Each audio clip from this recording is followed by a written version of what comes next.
Middle class life కోసం తెలుసుకోవాలనుకున్న వాళ్ళు మాత్రమే ఈ వీడియో చూడండి. లేచున్నా పడుకున్నా మర్చిపోలేని కష్టాలతో నిండుకున్న జీవితం మిడిల్ క్లాస్ వాళ్ళది. ప్రతి వస్తువుల రేట్లు రోజు రోజుకి పెరుగుతున్నాయి.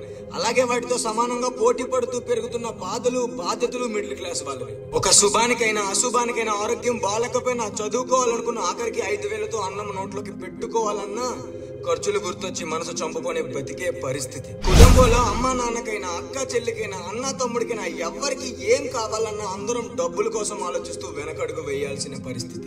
ఒకవేళ వీళ్ళందరిలో ఏ ఒక్కరికైనా ఆరోగ్యం బాలేకపోతే తల తాకట్టు పెట్టైనా అప్పు చేసి ఆరోగ్యం బాగు చేసుకోవడానికి ప్రయత్నిస్తారు. అలాగే 1వ తారీఖు వచ్చే జీతం కోసం గొడ్డులా నెలంతా కష్టపడుతూ కళ్ళు కాచిపోయేలా ఎదురు చూస్తూ ఆఖరికి జీతం మన చేతిలోకి వచ్చాక 30 రోజుల కష్టాన్ని 30 నిమిషం కూడా అనుభవించకుండా బతకడానికి చేసిన అప్పులకి వడ్డీల రూపంలో పోతుంటే ఆ బాధ ఎలా ఉంటుంది? డబ్బులున్న వాడికి మరింత డబ్బు వస్తుంది. అలాగే డబ్బు లేని పేదవాడికి గవర్నమెంట్ అండతో ఏదో స్కీమ్ పేరుతో బతకగలుగుతున్నారు.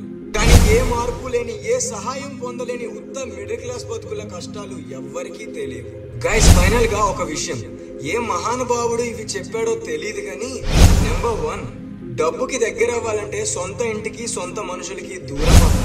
నెంబర్ 2, డబ్బు సంపాదించలేని మనిషికి కన్న తల్లి అయినా భార్య అయినా సొంత మనుషులు ఎవరైనా విలువివ్వాలి.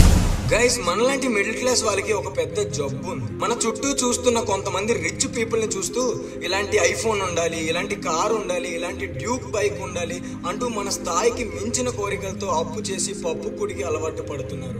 దయచేసి ఇలాంటి ఆలోచనలు మానుకొని మనకు ఉన్న స్థాయిలో మనకు ఉన్నంతలో బతకడానికి అలవాటు పడాలి.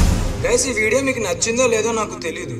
సో నచ్చితే లైక్ చేసి నన్ను సపోర్ట్ చేయండి. అలాగే వీడియో ఎలా అనిపించిందో కమెంట్ చేయండి. మంచి ఇన్స్పైరింగ్ అండ్ మోటివేషనల్ వీడియోస్ కోసం మన ఛానల్ని సబ్స్క్రైబ్ చేసుకోవడం మాత్రం మర్చిపోకండి. Thank you for watching Telugu motivation for you channel video.